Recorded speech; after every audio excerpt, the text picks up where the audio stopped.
Magandang hapon, magandang gabi po sa ating lahat. Ang pagbubulay-bulayan po natin sa araw na ito ay matatagpuan sa Mateo, Kabanata 6, mga talata 19 hanggang 21. Ganito po ang sinasabi.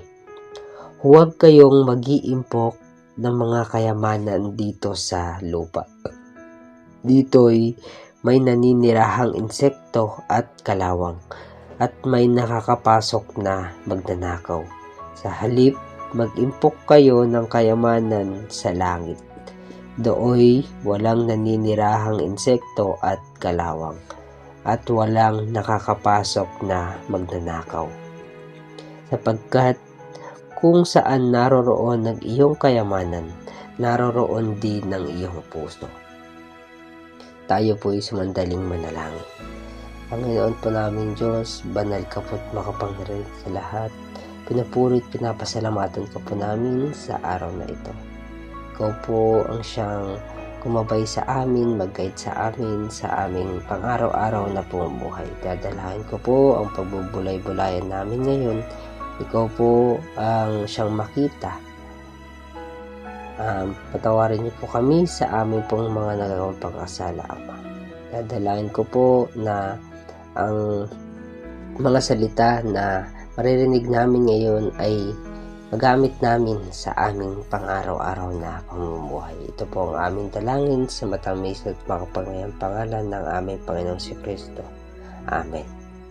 So, kung atin pong babalikan ang ating binasa sa verses 19 to 21 kanina, sinasabi po doon na ang dapat nating iimpok o ipunin ay ang kayamanan sa langit, sa halip na kayamanan dito sa lupa. Malinaw pong sinabi ng ating Panginoon sa verse 19 na ang kayamanan dito sa lupa ay nasisira, kinakalawang, at pwedeng manakaw. Sa madaling salita, ang mga kayamanan dito sa lupa ay permanente lamang. Ngunit ang sabi naman po sa verse 20, ang kayamanan sa langit ay hindi nasisira, hindi kinakalawang, at hindi pwedeng manakaw mula sa iyo.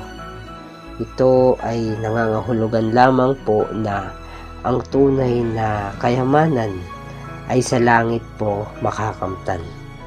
At ang tunay na kayamanan ay sa ating Panginoong Diyos matatagpuan. Kaya kung ikaw ang tatanungin ko, kapatid, anong kayamanan ang pipiliin mo? Ang kayamanan dito sa lupa o ang kayamanan sa langit? Mamaya ay masasagot po natin ang katanungang ito base sa ating mga ginagawa. Tayo po ay magpatuloy sa ating pagbubulay-bulay.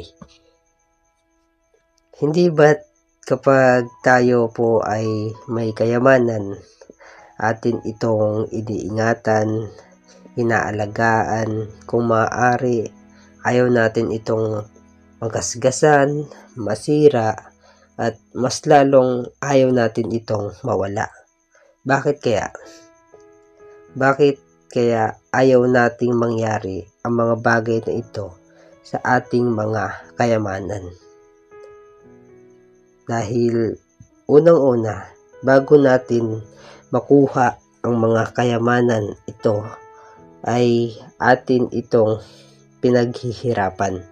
Ito ay ating pinagpapaguran. Kung minsan may mga sinasakripisyo pa tayo para lamang makuha natin ang kayamanan na nais natin. Mga kapatid, ang kayamanan sa lupa ay ang lahat ng bagay na nakikita mo dito sa lupa. Ang mga pera, mga ginto, mga alahas, mga bahay, mga lupa, mga sasakyan, mga gamit sa bahay, at marami pang iba.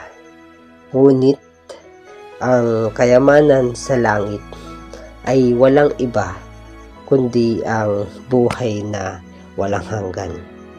Gaya ng sabi ko kanina, bago natin makamit o makamtan ang mga kayamanang ninanais natin, ito ay pinaghihirapan muna natin. Ito ay pinagpapaguran muna natin. At ito, maaring maisasakripisyo pa muna tayo bago natin makamtan or makamit ang mga pinapangarap natin, ang mga kayamanan na nais natin. Kaya kung babalikan natin ang tanong kanina, ano ang mas pinipili mo? Ang kayamanan sa langit o ang kayamanan sa lupa? Mas pinipili mo bang magdasal bago kumain o kumain na lang agad nang hindi pa nagdarasal? Mas pinipili mo bang magbasa ng Biblia o mas pinipili mo na manood na lang ng paborito mong nobela? Mas pinipili mo bang maglaan ng oras sa ating Panginoong Diyos o mas pinipili mong maglaan ng oras para gawin yung mga bagay na makakapagpasaya sa iyo? Mga kapatid, kung ano ang totoong ninanais ng ating puso, yun ang kayamanang pinipili natin. Dahil ang sabi sa verse 21, sapagkat kung saan naroroon ang kayamanan, naroroon din ang iyong puso. Sa madaling salita, kung ano ang mas pinapahalagahan mo, kung ano ang mas iniingatan mo, at kung ano ang mas ayaw mong mawala, yun ang pinipili mo. Sa pagtatapos po ng pagbubulay-bulay natin ito, nais ko pong malaman ninyo ang sabi po sa Mateo chapter 6 verse 24. Walang aliping makakapaglingkod ng sabay sa dalawang Panginoon, sapagkat kapupuot niya ang isa at iibigin ang ikalawa. Paglilingkuran ng tapat ang isa at hahamakin ang ikalawa. Hindi kayo maaaring maglingkod ng sabay sa Diyos at sa kayamanan. Malinaw pong sinabi na hindi tayo maaaring maglingkod ng sabay sa Diyos at sa kayamanan. Hindi po natin pwedeng piliin yung kayamanan dito sa lupa habang tayo ay naglilingkod dito sa ating Panginoon. Alam nating lahat na hindi madali ang maglingkod at sumunod sa Diyos. Maraming mga challenges at mga problema ang gagawin ng kaaway upang tayo ay malayo sa ating Panginoon. Ngunit kahit mahirap, kailangan nating pumili. Piliin po natin ang ating Panginoong Diyos sa lahat ng oras at sa lahat ng pagkakataon. Dahil sa Kanya lamang natin matatagpuan at matatamasa ang tunay na kayamanan.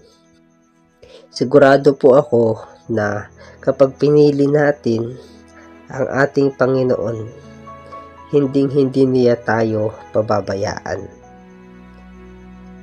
Kailanman ay palagi siyang nariyan para sa atin. Kailangan lamang natin magtiwala at manampalataya sa Kanya. At siya na ang bahala sa atin.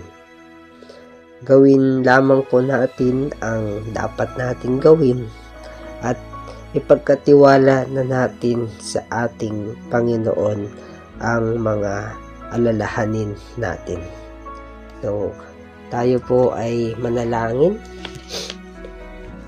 Panginoon po namin Diyos, pinupuri at pinapasalamatan ka po namin, Ama. Nadalangin ko po na ang bawat isa na nakikinig ng iyong mga salita ngayon, O Lord, ay i-bless nyo po. Ilayo nyo po kami sa lahat po ng kapahamakan, sa lahat ng mga tukso, at yadyan nyo po kami sa lahat po ng masama. Lord, dadalangin ko po ang aming pamilya, aming simbahan, Lord, ang bawat isang membro nito.